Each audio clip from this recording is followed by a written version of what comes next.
देखो अब समझो इसको। अभी हम लोग चैप्टर जो पढ़े हैं, now the leaves are falling fast, इसी का एक्सप्लेनेशन क्वेश्चन है। एक्सप्लेनेशन क्वेश्चन जो होता है वो VBI होता है हर इंग्लिश के एग्जाम के लिए, क्योंकि 4 मार्क्स यानी कि 8 मार्क्स का एक्सप्लेनेशन क्वेश्चन देता है, इसलिए हर चैप्टर का एक्सप्लेनेशन पढ़ना बहुत जरूरी है। पहला इस चैप्टर का एक्सप्लेनेशन क्वेश्चन है कि now the leaves are falling fast, nurses flower will not last, nurses to the grapes are gone and the frames are go rolling on. मतलब कि कोई भी चैप्टर का एक्सप्लेनेशन अगर करने जाएंगे हम लोग, तो उसमें सबसे पहले हम लोग को क्या करना होता है, वो किस चैप्टर का लाइन है और उस लाइन को किसने लिखा है, ये दोनों पॉइंट लिखना बहुत जरूरी है कि वो किस चैप्टर का लाइन है और उस लाइन को किसने लिखा है।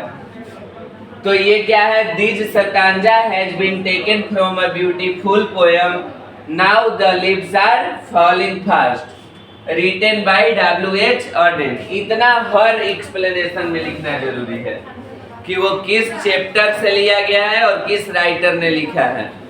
उसके बाद अब इस लाइन से राइटर कहना क्या चाहते हैं, तो in this poem the poet describe inevitability of death, the falling leaves symbolise the passing of time and human life, old people and even children die but life continues to move forward, the frames rolling on।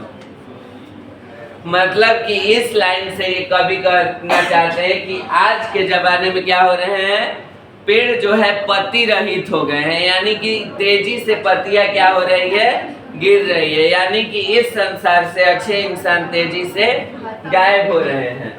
And symbolize the passing time of human life, और human जो बचे हुए भी human है, जो बचे हुए इंसान भी है, वो अपना जीवन कैसे भी करके पास कर रहे हैं, कैसे भी करके अपने जीवन को जी रहे हैं, काट रहे हैं, जिसको हम लोग भोजपुरी में बोलते हैं कटत आए एक दिन। Old people and even children die, यहाँ तक कि आजकल छोटे छोटे बच्चे की भी मृत्यु बहुत ज्यादा हो रही है।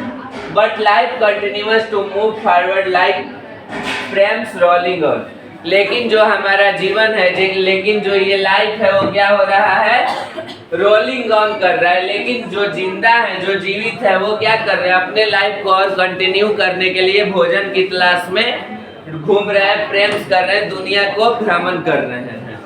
ये समझ में आया लाइन। आगे है दूसरा, and the nightingale is dumb, and the nightingale is dumb, and the angel will not come। जस्ट उसी के तरह इसमें भी करेंगे। This line has been taken from rainbow part 2 poetry. कौन से पोएट्री से इसको लिया गया है, now the leaves are falling fast, written by, कौन लिखे हैं, W.H. Auden। इतना लिखना हर एक्सप्लेनेशन में ये लिखना जरूरी है। In this line the poet describes a world full of despair and suffering. The woods have become leafless and trolls are extending the search of food in such an atmosphere of grief। यानी कि ये line क्या बता रहा है कि the nightingale is dumb, जो world full है, पूरा संसार, डिसपेयर एंड सफरिंग, पूरा संसार किस चीज का सफर कर रहा है, तो the woods have become leafless, यानी पत्ती रहित जंगलों का, पत्ती रहित मतलब कि बिना पत्ते वाली जंगलों का, मतलब कि बिना बुजुर्गों वाला जीवन जी रहा है, बिना बड़ों के ज्ञान वाला जीवन ये पूरा संसार अभी जी रहा है। बड़ों का ज्ञान नहीं मिल पा रहा है, हमारे जैसे अभी के जो युवा है उनको बड़ों का क्या हो रहा है, ज्ञान नहीं मिल रहा है, क्योंकि क्या हो रहे हैं, now the leaves are falling fast, the woods have become leafless, मतलब कि जो पत्तियां, जो पेड़े हैं वो क्या हो रहे हैं, लीफलेस होते जा रहे हैं, बिना पत्ते के होते जा रहे हैं। And trolls are standing in search of food, और जो लोग हैं, फिर भी जो लोग हैं वो क्या कर रहे हैं, अपने जीवन यापन के लिए भोजन की खोज में इन सच एटमॉस्फेयर ऑफ ग्रिफ, वातावरण के चारों तरफ घूम रहे हैं, यानी कि अपने चारों तरफ भोजन की तलाश में लोग घूम रहे हैं। अगला है whose white waterfall could bless travellers in their last distress. Whose white waterfall could bless travellers in their last distress. तो ये भी वैसे ही जस्ट लिखाएगा, पहले ये कहाँ से लिया गया है और किसने लिखा है। तो the present line has been taken from now the leaves are falling fast written by W.H. ऑर्डेन। इतना लिखना जरूरी है। ये जो लाइन है वो लिया गया है now the leaves are falling fast से। लिखे हैं कौन है, तो W.H. ऑर्डेन।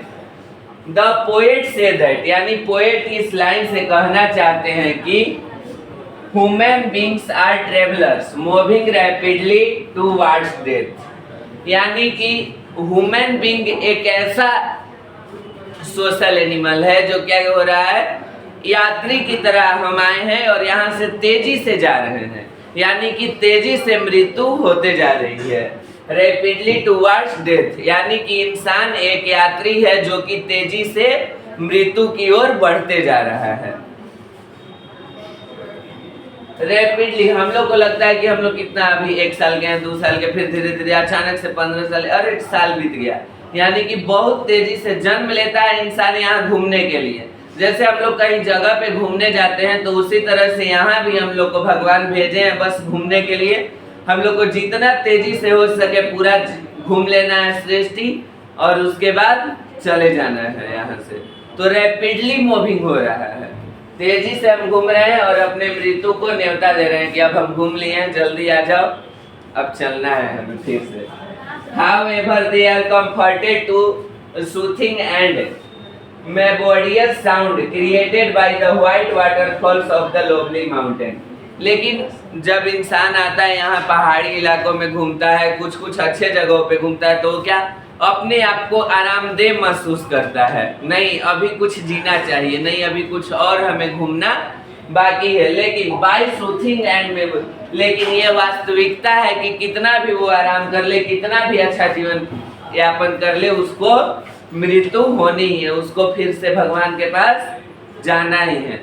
समझ में आया तीनों एक्सप्लेनेशन इसका।